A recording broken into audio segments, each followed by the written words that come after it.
This, I'm afraid, is the sad part of the update. We rushed ourselves out to Utah and Colorado before the burn, just as a test run to see how all the systems of the van were working. And it was a great time, except we stopped in Moab, and it was, like I said, a great time.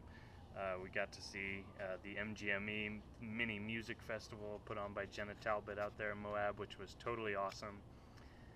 Although it was out in the desert, and one of our little kitties, Tink, basically got bit by a baby rattlesnake, and we had only to conclude after several days of looking for her that she did not make it, that the baby rattlesnake flipped on her and bit her.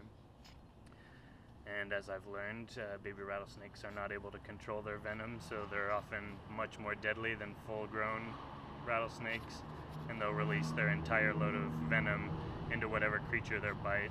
And Tink was a baby kid, she was barely a year old. She was small. That amount of venom, there's no chance. We never found her body, and Simon was looking with us for hours. He was so concerned, and he knew that something was up, and he, even after miles and miles and hours of searching in the Moab Desert Valley, we never found her. So eventually we had to leave. All that we found was a baby rattlesnake with teeth marks. Tink fucked that rattlesnake up, I'll tell you what. But unfortunately she didn't get out. She lived by the sword, she died by the sword. She was a feral cat from the street, and she died in a gangster-ass fight with a snake. You really can't dock her. And that would be one thing, except that after the burn we picked up Simon from some good friends of ours, Crystal and Mason, who watched him. And he was having a great time, as usual, going on his little adventures. But then he went on an adventure, and 2, 3, 4 days went by, and we hadn't seen him. And he usually always comes back, It's like we've caught him at animal control, once or twice, because people think he's lost and he's not wearing a collar. He's just kind of a wild gangster like that. But so we got worried and put flyers out in all the mailboxes in the whole neighborhood, and we haven't had any response. And there's coyotes up in the neighborhood around Space Panther's parents' house, and I have only to conclude at this point that he was intercepted by them and became food for them, which is really sad. We loved these cats so much.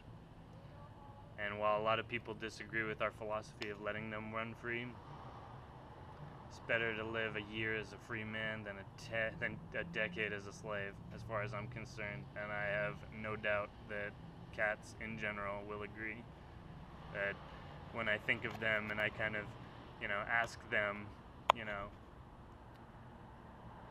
would you have preferred to be safe inside? They said, hell no.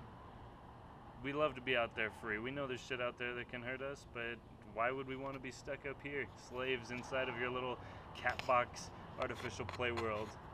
And I'm not trying to be down on anybody who keeps their cats indoors. I completely understand. I'm just speaking from our experience and our philosophy that cats are wild creatures. They domesticated themselves in order to eat the small vermin that were around human settlements.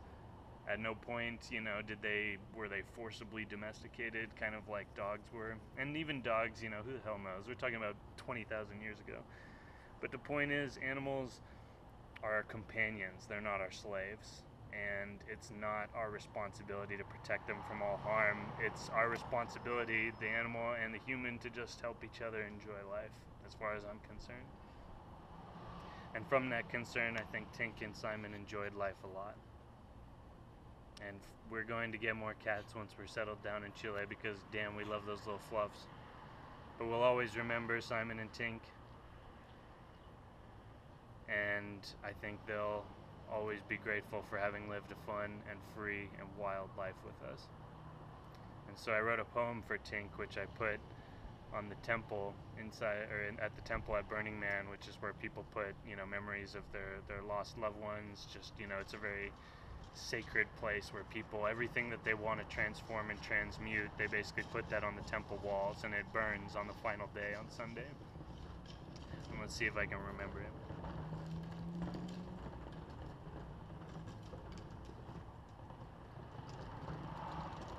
I'll upload it as another video all on its own. How about that?